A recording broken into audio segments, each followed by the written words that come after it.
Hello dear students, the topic is electrochemical reaction.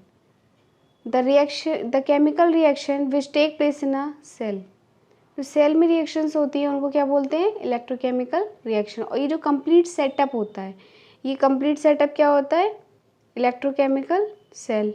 ठीक है, तो रिएक्शंस क्या होंगी जिसमें केमिकल रिएक्शंस कैरी आउट होंगी, एंड सेल जो सेटअप होता है, सेटअप लाइक फॉर एग्जाम्पल एक इलेक्ट्रोड ये आपने लगाया, एक इलेक्ट्रोड ये लगाया, one is anode and second one is cathode, and when we connect is a battery in this electrode, and these electrodes are taken in the container, and these are the electrolytes. So these dots represent the electrolytic solution, and one is anode and second is cathode. These are connected in a circuit. This setup is called electrochemical cell, and the reaction carried out in this cell is called the electrochemical reaction.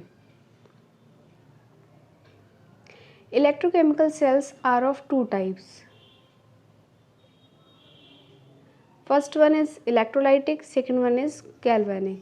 Galvanic cell is also called voltaic cell.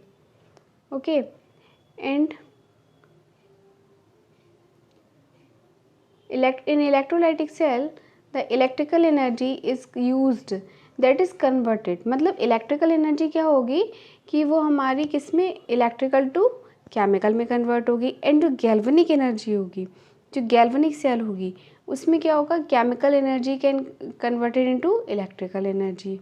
Okay, now the next, this is the Daniell cell. Daniell cell, इसमें हमने क्या करते हैं, जब एक ही container में, जैसे एक कंटेनर लिया आपने, ठीक है, उसी में आपने एनोड और कैथोड को कनेक्ट करा एक सर्किट के थ्रू. ठीक है, ये आपका कोई सर्किट है, इसमें आपने इलेक्ट्रोलाइटिक सॉल्यूशन को फिल कर दिया, तो ये आपका एक पर्टिकुलर सेल हो गया. कोई भी सेल जो इलेक्ट्रोकेमिकल सेल होगा. अब आपने क्या किया, एक डेनियल सेल लिया, उसमें आपने दो कंटेनर लिए, एक में एनोड लगाया और सेकंड में कैथोड लगाया. Anode is negative and cathode is positive. ठीक है, और एक सर्किट करा. अब जो हमारे दोनों रिएक्शंस हैं, और रिएक्शंस कैरी आउट होने के लिए क्या होता है कि रिएक्टेंट को मिक्स करना पड़ता है. अब एक कंटेनर है एनोड वाला, एक कंटेनर है कैथोड का. एक में आपने जिंक सल्फेट लिया, सेकंड में आपने कॉपर सल्फेट लिया. अब इसकी रिएक्शंस कैसे होंगी, है ना. तो इसकी रिएक्शन को कैरी आउट करने के लिए हम क्या करते हैं, एक यू शेप की एक ट्यूब का यूज़ करते हैं जिसका नेम है सॉल्ट ब्रिज. क्या नेम है इसका, सॉल्ट ब्रिज. इस सॉल्ट ब्रिज को जो हम यूज़ करते हैं, ठीक है, इसके कुछ फंक्शंस होते हैं. क्यों यूज़ करते हैं, इसके क्या फंक्शंस होते हैं वो देखते हैं हम. तो salt bridge act as the electrical contact between the two half cells. तो अब क्या होता है, ये इलेक्ट्रिकली कॉन्टैक्ट कराता है कि जो आयंस होंगे उनका मूवमेंट कराएगा.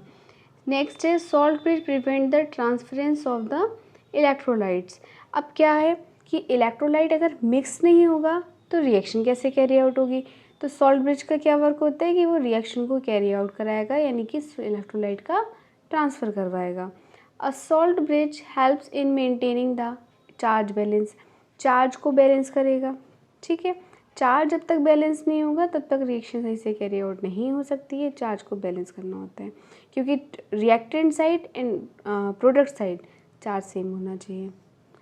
It minimise the liquid junction potential. And what is the liquid junction potential, the unequal rate of migration of cation and anion. जो इनका जो अनइक्वल रेट होता है वो लिक्विड जंक्शन को मेंटेन करता है. यही होता है कि लिक्विड जंक्शन पोटेंशियल. वहाँ पे क्या होगा, एक पोटेंशियल डिफरेंस जनरेट हो जाता है, उसको मिनिमाइज़ करने का काम करता है. Okay, thank you class.